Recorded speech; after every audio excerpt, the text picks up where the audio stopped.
এই 5 বাজে অভ্যাসের কারণেই হতদরিদ্র থাকেন মানুষ, জানাচ্ছে গরুড় পুরাণ। ভগবান বিষ্ণু গরুড় পুরাণে এমন 5টি অভ্যাসের কথা বলেছেন যার কারণে জীবনে দারিদ্র্য আসতে পারে।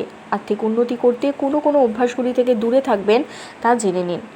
হিন্দু ধর্মে 18টি মহাপুরাণ রয়েছে এবং তার মধ্যে সবচেয়ে গুরুত্বপূর্ণ হলো গরুড় পুরাণ, যা সম্পর্কে বেশিরভাগ মানুষই নিশ্চয়ই শুনেছেন, কিন্তু এতে দেওয়া জিনিস ও নিয়ম সম্পর্কে সম্ভবত অনেকেই জানেন না।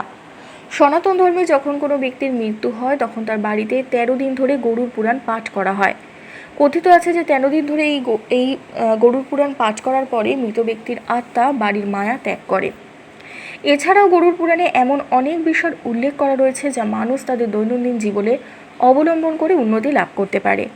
ভগবান বিষ্ণু গরুড় পুরাণে এমন 5টি অভ্যাসের কথা বলেছেন যার কারণে জীবনে দারিদ্র্য আসতে পারে। আর্থিক উন্নতি করতে কোন কোন অভ্যাসগুলি থেকে দূরে থাকবেন তা জেনে নিন। সকালে দেরি করে ঘুম থেকে ওঠা।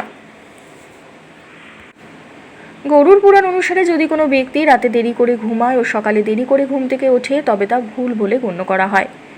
এই ধরনের ব্যক্তিরা খুবই অলস প্রকৃতির হয়, এই কারণে জীবনে সফলতা পায় না। অলস ভাবের কারণে হাতে সঠিক সময় এবং সুযোগ হারিয়ে ফেলে। যদি কোনো ব্যক্তি জীবনে উন্নতি করতে চায় তবে প্রথমে দেরি করে ঘুমানো বা দেরি করে ঘুম থেকে ওঠার অভ্যাস ত্যাগ করতে হবে।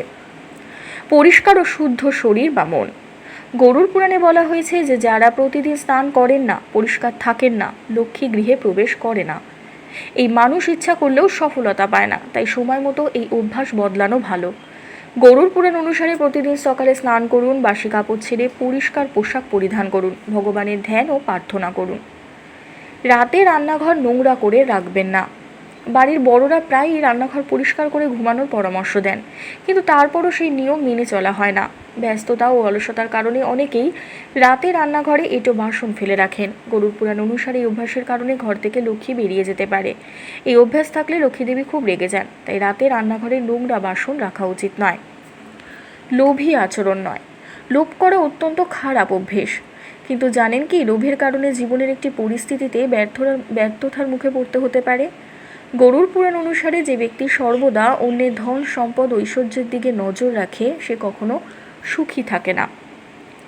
এই ধরনের ব্যক্তি নিজের কাছে যতটুকু রয়েছে সেটা ভোগ করতে পারে না। খারাপ চিন্তা থেকে দূরে থাকুন। গরুড় পুরাণ অনুসারে অন্যের কাজকে ছোট করে দেখা, অন্যের জীবন খারাপ করার মানসিকতা রাখেন, তাতে যারা এসব করেন তাতে অসন্তুষ্ট হন ধনলক্ষ্মী। কারণ নিজের সম্পর্কে ভালো চিন্তা না করলে অপরের ব্যাপারেও ভালো চিন্তা ভাবনা করা যায় না। ধন্যবাদ।